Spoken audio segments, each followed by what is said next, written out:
जीवन मालिक की शरण से नहीं हुई, अपने आप को जब तक सत्संग नहीं बनाता है तब तक वो मन के आदि होता है।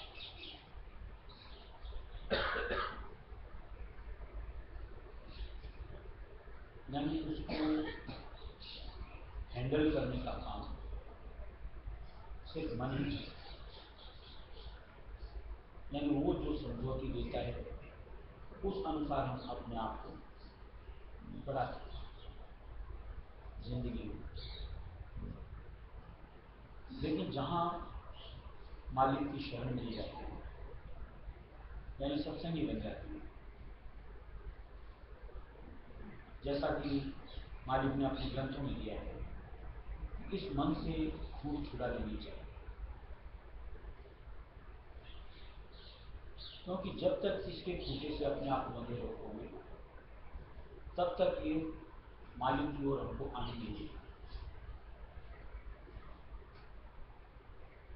यानी मन का आधार त्याग करके एक मालिक का, अपने परम पिता का सच्चा आधार धारना चाहिए। और वो आधार ऐसा होना चाहिए कि जहां पर हम अपने आप को निबद्ध, हर वक्त मदद की तलब,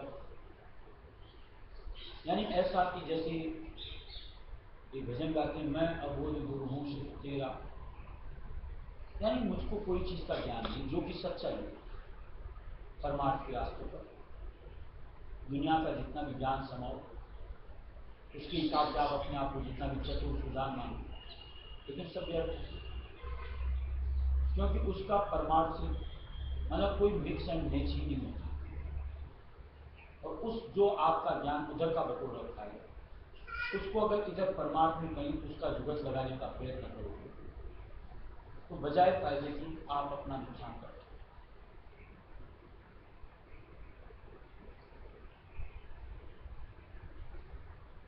अबोध शिशु का कहने का मतलब यही है कि जैसे एक छोटा बच्चा होता है, उसकी वृत्ति कहो हमेशा अपने पेरेंट्स के ऊपर डिपेंड होती है। यानी जैसे वो हमको सजाते हैं, संवारते हैं जिंदगी में, बच्चे को देखो वो कभी अपनी तरफ से कोई चीज पुटअप करता है, ये ऐसा नहीं, ऐसा ऐसा नहीं, ऐसा। लेकिन जहां थोड़ा सी यूं को बड़ा हो जाता है, समझ थोड़ी सी अपनी धार लेता है, वहां पर देखो फ्रैक्शंस चालू हो जाते हैं। यानी पेरेंट्स कहते हैं कुछ, हम कहते हैं कुछ, विरोधाभास पैदा हो जाता है। और ऐसे में क्या उस बच्चे को कभी फायदा होता है? चाहे वो अपनी तरफ से ये सोचता हो कि इसमें मेरा फायदा, लेकिन निश्चित तौर से जो एक समझ एक पेरेंट्स की होती है वो एक बच्चे के लिए निश्चित तौर से हितकर होती है। ऐसे जब हम परमार्थ में गुरु की शरणागत हो जाते हैं, हम चाहे जितना दुनिया का ज्ञान रखते कोई मायने नहीं रखते। यहां तो सिर्फ हमको उनकी मत को धारना है, दिशा निर्देश का पालन करना है और उस अनुरूप ही अपने आप को आगे बढ़ाना। यानी अपनी तरफ की पहल, यानी जो कहा जाता है उसमें यूं को 100 में से 1% भी अपनी नींद होनी चाहिए। क्योंकि वो 1% हो सकता है 99% को खराब करे, और होता है ऐसा।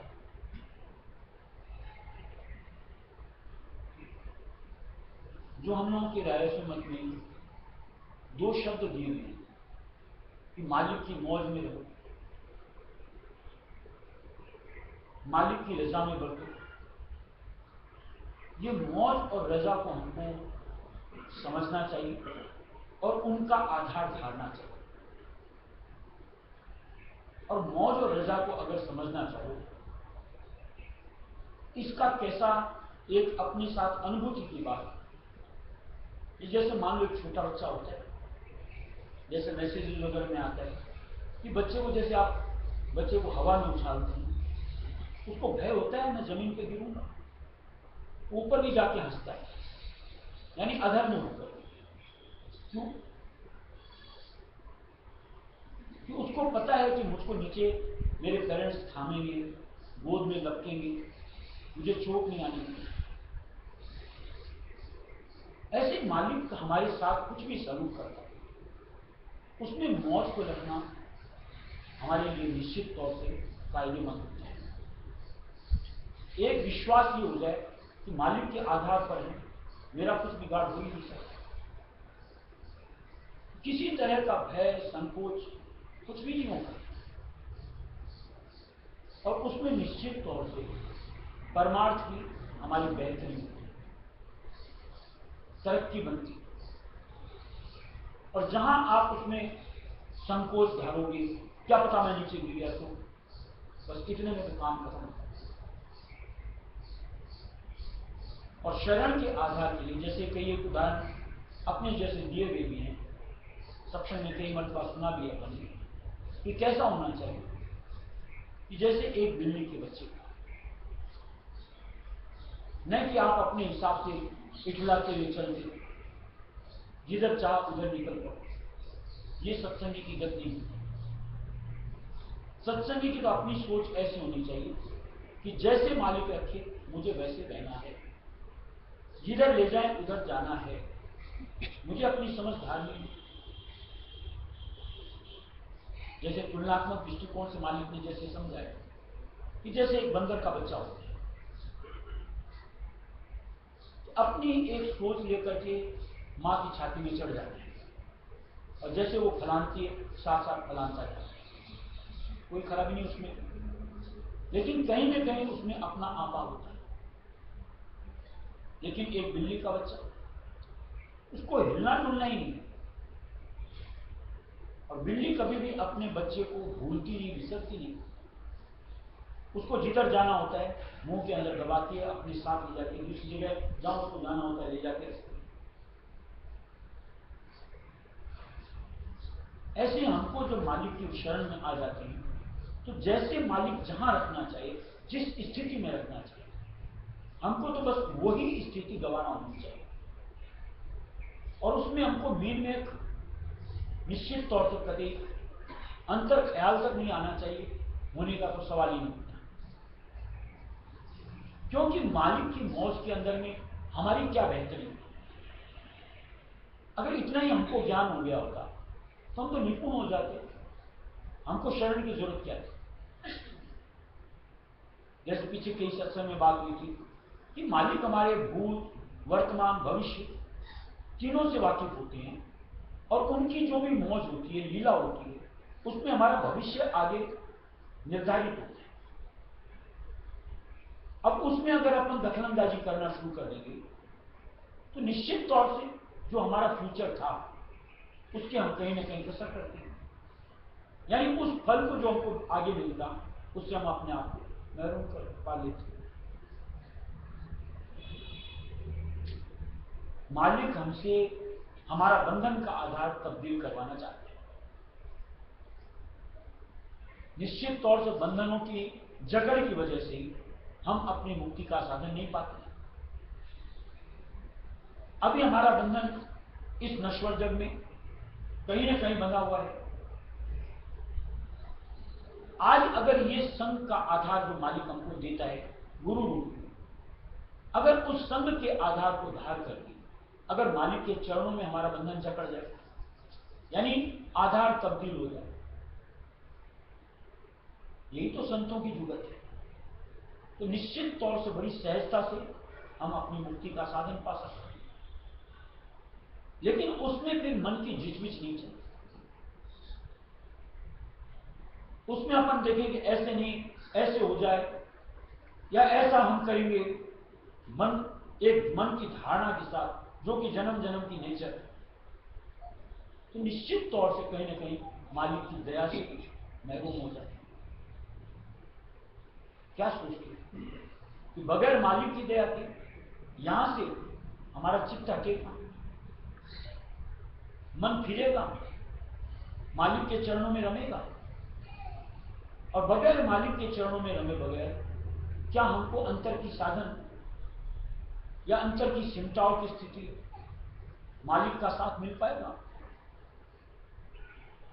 इसकी ख्वाहिश तो एक सत्संगी चूंकि है, हर एक को होनी चाहिए कि कैसे मालिक की भरपूर मेहर दया मुझको हासिल हो, ताकि मैं उसमें अपने आप को उतार करके अपना काम संभाल सकूं, अपनी तरक्की बना सकूं। अगर इसकी ही चाहत नहीं है तो निश्चित तौर से ऐसा जीव कभी भी मालिक की शरण से जुड़ करके भी अभागा ही रहेगा। यानी निश्चित तौर से अपनी तरक्की इस नश्वर जंजाल से जहां जहां बंधे हुए वहां से निकासी और मालिक के चरणों की ठोर कतई हासिल नहीं हो सकती। और ऐसे में निश्चित तौर से घट के अंतर में मालिक का नाम का आधार करो चाहे स्वरूप का आधार करो, ऐसे जीव को कोई हासिल नहीं हो सकता।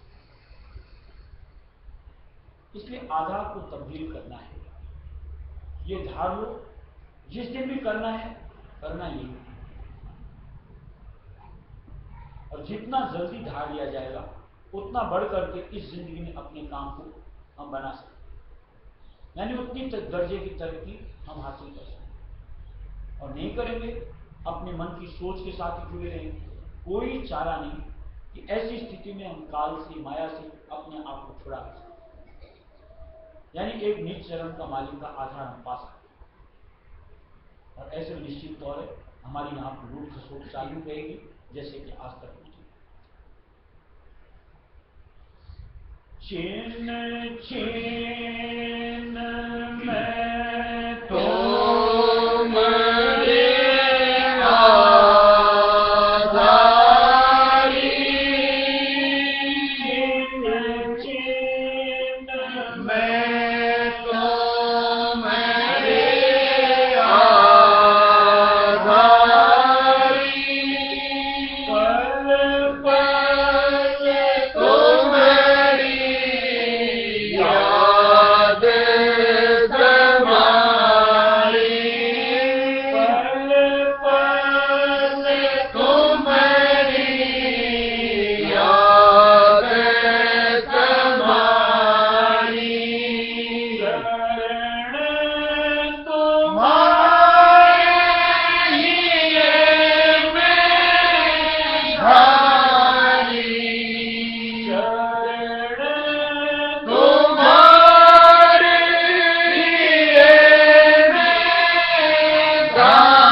हम लोग बच्चों को कई मरतबा डांटते हैं, फटकारते हैं और कई बार दो हाथ में लगाते हैं। क्या बच्चे के साथ हमारा कोई बैर होता है या उसके सुधार के लिए? किस लिए? सुधार के लिए, बेहतरी के लिए। ऐसे मान लो जैसे बच्चे उच्छृंखल होते हैं, हम बड़ी परमार्थ के हिसाब से आज अपने आप में देख लो, बच्चे की तुलनात्मक दृष्टिकोण से उच्छृंखल है। आज बच्चों को जैसे गाइड करते हुए हम लोग समय के ऊपर में पढ़ाई करने बैठो, मन मार करके बैठाते हैं उसको। किस लिए? और उसका फल आखिर उसकी लाइफ में क्या होता है? बेहतर होता है। इसी तरीके से हम लोगों को मालिक की तरफ से जो दान दत्तक मिलती है, भजन ध्यान करो, नाम का सुमिरन करो, थोड़ी सी अगर वो दात छे और उनके कहे अनुसार अपने आप को नाम में भजन ध्यान जोड़ लें, तो जैसे बच्चा बड़ा होकर के अपनी जिंदगी संवारता है, आगे की कितनी कितनी गतियां लेता है, डिग्रियां, क्या परमात्मा हमको नहीं मिलेगी?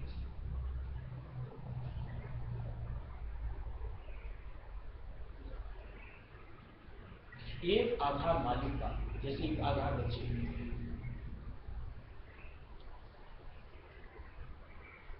निश्चित तौर से हमारी जिंदगी सुधार। लेकिन हम लोगों को न जाने क्या होता है, हम अपने आप को छोटा मानते हैं।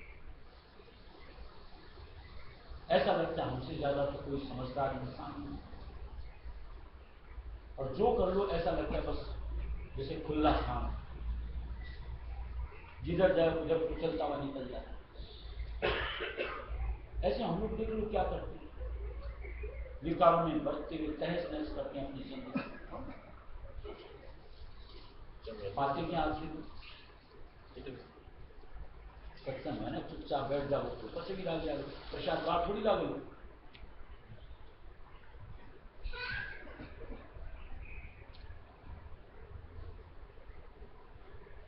आज सत्संग करते करते जब इतना अरसा होता है, कहीं ना कहीं थोड़ी समझ तो परमार्थ की आती है। ऐसा नहीं कि सत्संग सारा का सारा ऊपर से निकल जाता है, कुछ तो पहले पड़ता है।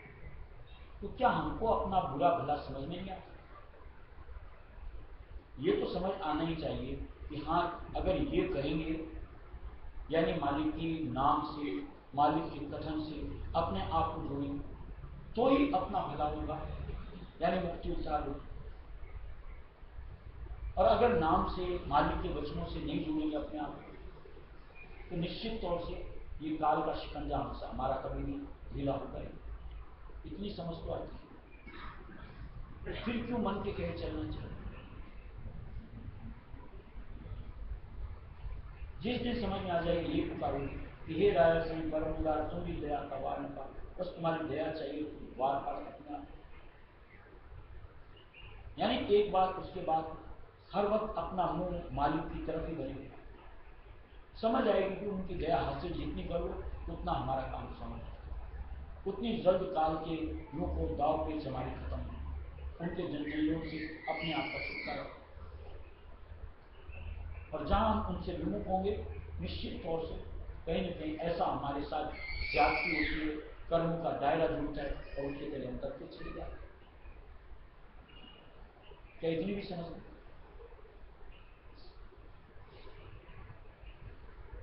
एक बात का जवाब दीजिए प्रेम जी, आप जैसे बोलते हो आप रहते तो मन लगता है, ये किसकी बात होगी? एक व्यक्ति की साथ की बात है या मालिक के आधार की बात है?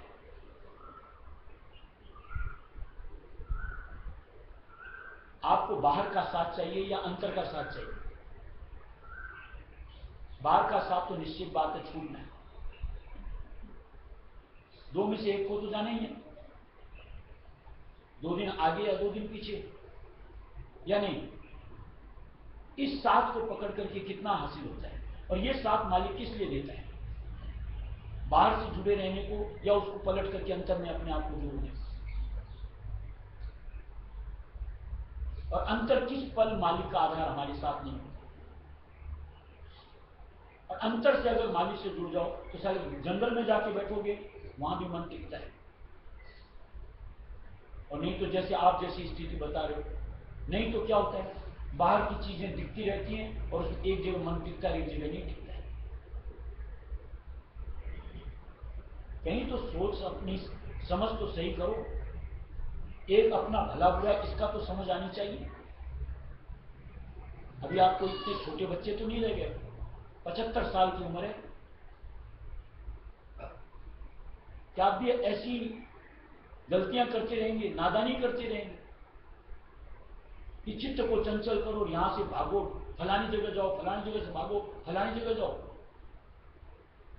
ऐसा नहीं समझ में आता कि इस तरीके की चंचलता से, परमार्थ से, मालिक के नाम से कितना अपने आप को दूर ले जाते हैं। कहां आधार धारा बताओ तो सही, जिस आधार की मालिक ने यहां पर व्याख्या दी है, कहां है आधार? ऐसा क्या दिया? छिन छिन में तुम्हारे आधारी, क्या बाहर साकार के साथ या अंतर के मालिक के नाम और मालिक के स्वरूप के साथ के आधार की बात है? कहां की बात है? हे राजा स्वामी पिता हमारे, कौन से राजा स्वामी पिता हमारे? साकार गुरु या अंतर्यामी निराकार मालिक?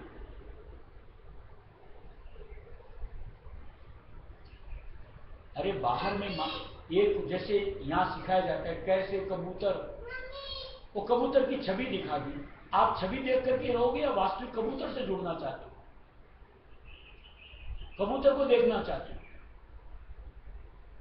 यहां राजा स्वामी में हमको बाहर का गुरु दिखा दिया गया, अब उस बाहर के गुरु के साथ चिपके रहोगे या अंतर में उसके असली स्वरूप से जुड़ गया? कौन सा काम आएगा? अगर इतनी भी समझ नहीं है तो हम लोग निश्चित तौर से खाक सत्संग करते हैं। अभी भी हमारी धारणा इन ईंट भाटों में या ऐसे ऐसे जीवों के अंदर में इन्हीं में टिकी पड़ी रहती है। अभी अंतर में जो ध्यान में बैठते हो आप, ऐसा तो नहीं बैठते हो, तो बैठ करके क्या ध्यानते हो? अगर उसके आधार को नहीं लेते हो, नाम जपते हो, उनमें अपने आप को नहीं तल्लीन करते हो, कैसे ध्यान करते हो?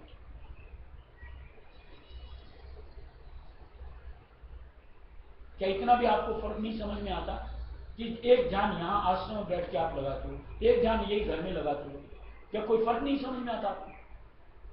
वहां मन की क्या स्थिति होती है, यहां मन की स्थिति क्या होती है? वहां देख लो तन, इंद्रियां, मन सारे के सारे चंचल होते हैं। एक मालिक के दर पर तन भी शिथिल होता है, इंद्रियां भी शिथिल होती हैं, मन भी शिथिल होता है। तो क्या यह स्थिति हमारे परमार्थ कमाने के लिए उचित नहीं लगती अपन को?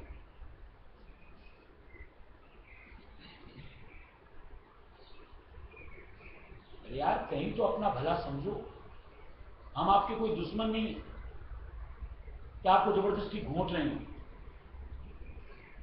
मालिक ने एक सेवा दी है, चाहते ही हैं कि सब अपना काम संभाले, इसलिए इतनी मुगजपच्ची करते हैं।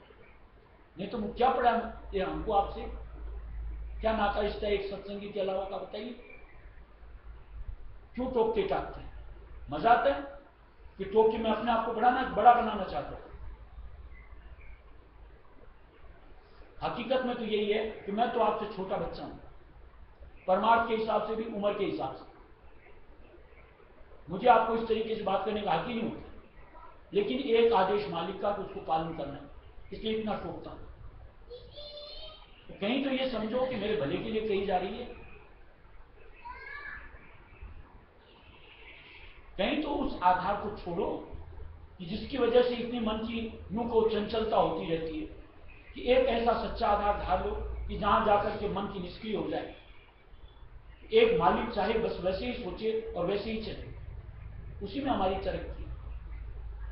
और उसी के जरिए से ही मालिक हमको मिल सकता है, साकार और निराकार दोनों रूप, और उसी स्थिरता का आनंद। नहीं तो निश्चित तौर से चाहे आप चाहे जैसे अपनी मन की सोच के साथ मिलो डुलो, आप स्वच्छंद लो, कोई तकलीफ नहीं, लेकिन निश्चित तौर से जिंदगी का समय खत्म है, ये पक्का सोच। नहीं किया तो नहीं करते रह जाएंगे, और कर गुजरे तो निश्चित तौर से एक ऐसा खजाना मिल जाएगा, न्यामत हाथ आ जाएगी कि जिसको पाकर के आप अपने आप को धन्य कर सकते, यानी अंतर में मालिक का साथ पा सकते।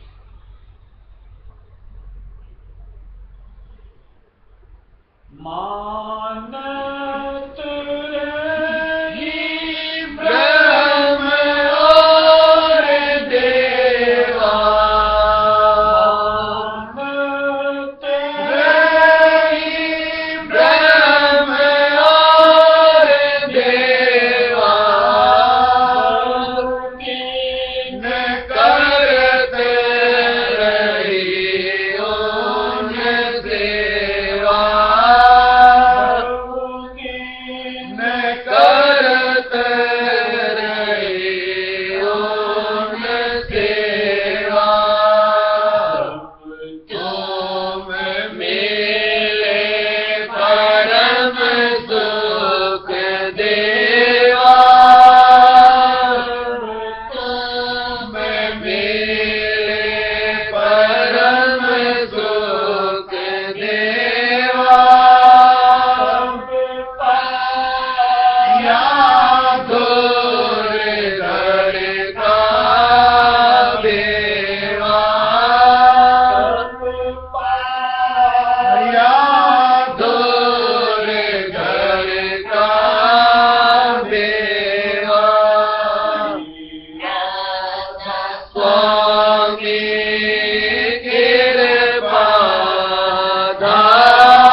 देखो, कई मर्तबा सत्संग में सुना है कि ये भावसागर है, और जिसको तैरना नहीं आता उसके लिए इसको उलंघ करना या इसमें अपने आप को डूबने से बचा पाना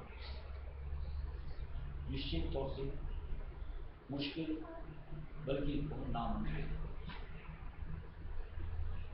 हम लोग अपनी जिंदगी में कितने कितने अपने हिसाब से समझ लो, इतने समझदार,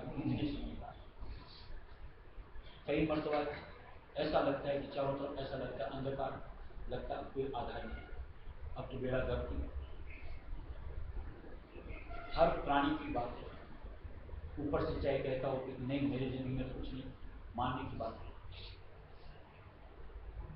ऐसे में अगर एक पल पल का आधार मालिक देता है, हर वक्त का आधार अपना एक साथ देता है बखूबी, जिसको कि हम लोग हर वक्त महसूस कर सकते हैं, उसको थाम करके चलना एक सत्संगी है तो निश्चित तौर से जरूरी, बल्कि समझदार।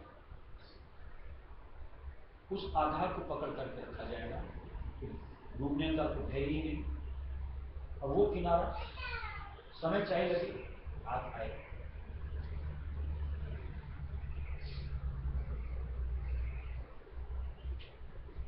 अब धारणा कितना है, किस तरीके से जकड़ना अपने आप को कि अपने आप को घुसे। लगता है कि मेरी तो गई नाव, तुरंत पकड़, और अभी भी लगता है कि थोड़ा हाथ पांव मारना है, मारो, यानी और कष्ट क्लेश भोग। जब निराशा आती है तब मालिक को याद है, इससे बढ़कर के कोई बात नहीं। लेकिन जिस दिन भी करना है, जिस दिन भी अपने आप को बचाना है, साधन यही एक नाम वक्त का आधार। इसके अलावा कोई चारा नहीं कि अपने आप को बचाया जा सके या वो किनारा अपने आप को रहा जा सके। आज हम पर मालिक की दया में कि दोनों साधन मालिक हमारे सामने प्रस्तुत कर रखा है। धरना है नहीं धरना, अपनी समझ। ये दुनिया के लिए तो निश्चित तौर से एक जिंदगी क्यों 100 जिंदगी लगाए, फिर भी निश्चित तौर से कोई भी तरीके से संतुष्टि आज तक किसी को भी नहीं, अब भी नहीं हुई। लेकिन अगर एक मालिक के नाम में अपने आप को जोड़ दिया, संतुष्टि भी हो, तृप्ति भी हो और आनंद भी, यानी हर साधन में। इसलिए जितना जल्द अपनी समझ को परिवर्तित करते हुए एक सत्संगी के रहेंगे, एक सच्चा आधार अगर भाव निश्चित तौर से सुखद स्थिति अपने लिए बना अंतर भी बार